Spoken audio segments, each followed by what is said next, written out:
Happy Monday, everyone. It's Mask Monday. So here's the mask that I put on today. It's going to be a gel cream mask, and it's a hydrating one. So I just went ahead and washed my face. There's my facial wipes that I used. And then I'm cleaning my face. It's all ready to go. This is the mask itself. There it is. As you can see, it's a clear gel.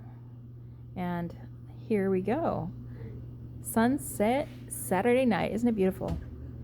So I thought I'd show you also my hair before COVID, because as you know, I'm struggling with my hair, and this is just to show you how much of my hair is going and what it looks like.